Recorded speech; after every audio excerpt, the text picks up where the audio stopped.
saudara-saudari umat beriman yang terkasih, kita yang mengikuti Kristus dan pada saat ini duduk di dalam gereja katedral ini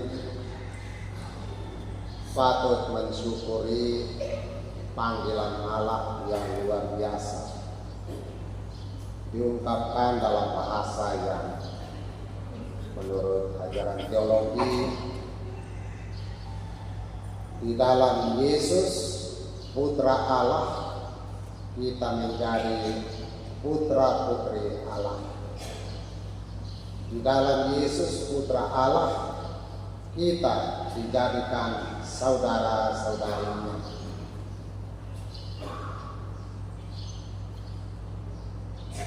Itu adalah panggilan yang sungguh mulia. Tetapi bacaan hari ini mengingatkan kita akan godaan besar yang menyertai panggilan itu. Karena kitab suci juga mengajarkan kepada kita, semakin teguh kita dipanggil, semakin kuat iblis akan melawan untuk membawa kita jauh dari itu. Bacaan pertama mengisahkan tentang panggilan Abraham, panggilan Adam, dilengkapi dengan panggilan Hawa. Mereka tercipta pada hari yang ke-6 dengan suatu sidang khusus. Kalimat dari kitab Kejadian, baiklah kita menjadikan manusia menurut gambar dan rupa kita. Jadi sejak penciptaan kita ini adalah gambar dan rupa Allah. Tapi apa yang terjadi? Mereka berdua akhirnya jatuh. Jatuh karena apa? Yang dikatakan oleh apa artinya buah pohon terlarang, apa artinya ular. Itu adalah keinginan tak teratur, keinginan tak terbatas yang ada dalam diri setiap orang. Kadang-kadang berupa angan-angan yang sangat tinggi, berupa keinginan yang sangat tinggi, berupa cita-cita yang begitu besar tapi kosong. Godaannya besar yang menjadikan kita persis bisa jatuh dan jauh dari kita.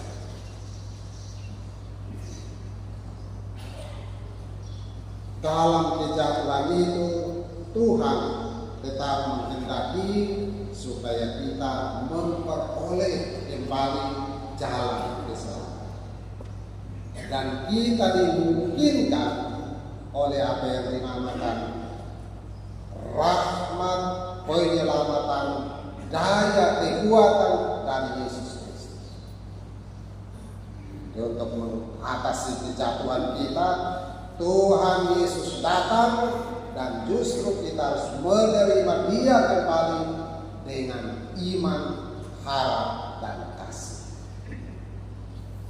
Dengan kerelaan untuk melaksanakan kehendak Allah. Maka di dalam Injil ada pertentangan.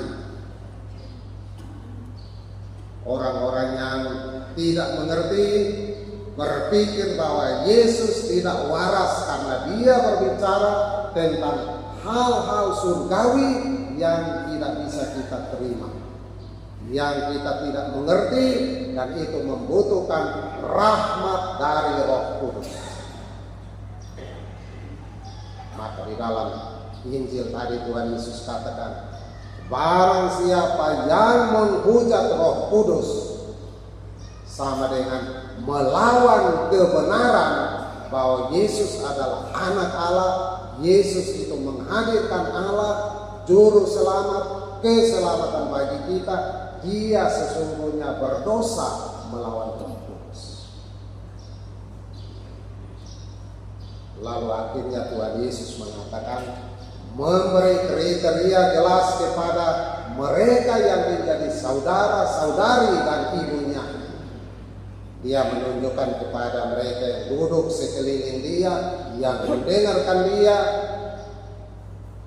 yang setiap saat mengikuti dia, yang siap untuk bertobat, yang siap untuk bertemu dengan Allah.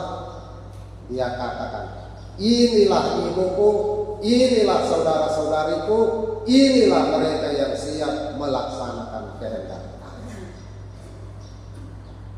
Saudari-saudaraku yang terkasih, mari kita berdoa untuk senantiasa mengobarkan kembali semangat mengikuti Tuhan.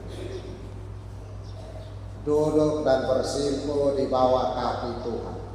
Secara rohani membuka seluruh diri kita, membuka hati kita, membuka jiwa kita, membuka pengertian kita supaya dicerai oleh Roh Kudus. Yang pertama, mari kita bertobat atas dosa-dosa kita. Karena dosa yang dinamakan iblis, sebagaimana dia merasuki Adam dan Hawa dari dalam inti nurani dan inti pribadi mereka, dia juga akan hadir di setiap momentum kehidupan kita. Dia bercokol sangat kuat dalam hati kita, berjuang untuk menjauhkan kita dari Tuhan. Mari kita sadari kekuatan itu dan mari kita melawan dia. Melawan dengan cara apa?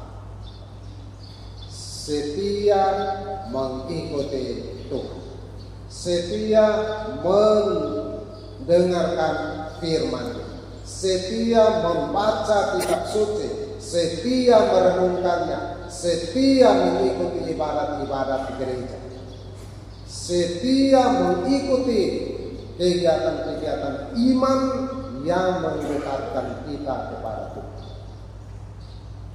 Seringkali iblis itu bekerja melalui kehendak kita. Kalau kehendak kita lemah, kita tidak mampu untuk melawan dia, dia menang atas diri kita. Tapi begitu kita kuat di dalam Tuhan, kita kalah.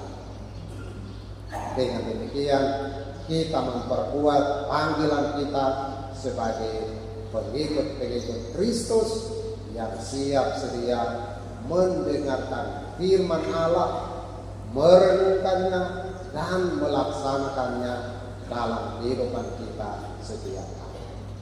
Dengan demikian kita tidak lagi berdosa melawan kebenaran Tuhan, tidak lagi berdosa melawan Roh Kudus, tapi kita di bawah Tuhan melalui rahmat penyelamatannya masuk dalam keselamatan. Semoga Tuhan yang memanggil kita, yang setia mengarahkan kita, senantiasa menolong kita agar kita sadar tentang panggilan kita sebagai pengikut-pengikut Yesus yang karena siap sedia melaksanakan kehendak Allah dijadikannya sebagai saudaranya, saudarinya, dan ibunya.